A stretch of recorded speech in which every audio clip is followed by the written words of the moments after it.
जैसे ही नाहर को शीतल की असल सच्चाइयां मालूम होती हैं, वो गुस्से में आकर शीतल को धक्के देकर गोयनका हाउस से बाहर निकाल देता है। जी हाँ दोस्तों, सहरिल मनसंदर में अब वो मोड़ आ चुका है जहां नाहर के सामने शीतल का असल चेहरा बेनकाब हो जाता है। नाहर अब तक शीतल का साथ सिर्फ इसलिए दे रहा था क्योंकि अगर वो उसका सपोर्ट न करता तो उसकी बहन अवनी का घर बर्बाद हो जाता। मगर अब नाहर को यह हकीकत समझ आ चुकी है कि शीतल का गोयनका हाउस या खानदान से कोई जज्बाती ताल्लुक नहीं, वो सिर्फ ऐश व आराम, दौलत और अपने बच्चे की जिंदगी सेट करने के लिए यहाँ रखी हुई थी।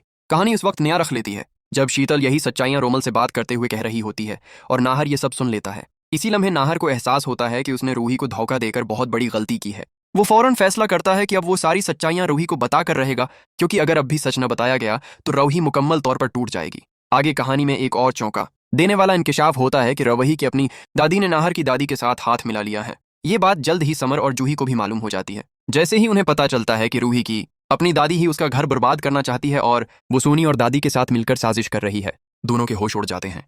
इन्हें यकीन ही नहीं आता कि कोई दादी अपनी पूती के साथ ऐसा कर सकती है। जूही इस सदमे को बर्दाश्त नहीं कर पाती और ये सच अपने दादा को बता देती है। उसके बाद जूही के दादा गुस्से में आकर पूनम पर हाथ उठाने तक आ जाते हैं और कहते हैं, जब जूही रूही को इतना पसंद करती है तो तुम क्यों इन दोनों को अलग करना चाहती हो? तुम्हें किसने ये हक दिया कि तुम ये फैसला करो कि रूही की परछाएं जूही के बच्चे के लिए ठीक नहीं? यहाँ पूनम का असल चेहरा सबके सामने आ जाता है। न सिर्फ रूही बल्कि जूही, समर और दादा के सामने भी सबको पता चल जाता है कि पूनम ने किस तरह हमेशा रूही को नीचा दिखाने की कोशिश की और सोनी और दादी के साथ मिलकर नाहर और रूही को हमेशा के लिए जुदा करने की साजिश रची। जैसे ही ये सब नाहर को मालूम होता है, वो सख्त फैसला लेता है कि पूनम अब कभी भी गोयनका हाउस में कदम नहीं रखेगी।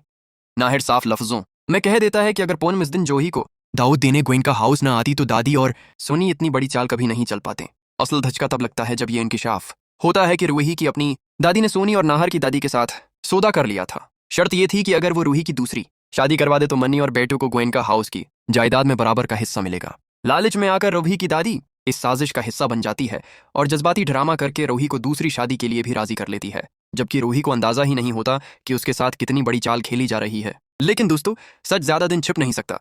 जैसे ही ये सारी हकीकत नाहर के सामने आती है, वो दो टूक फैसला करता है कि पूनम का गोयनका हाउस में दाखिला हमेशा के लिए बंद है।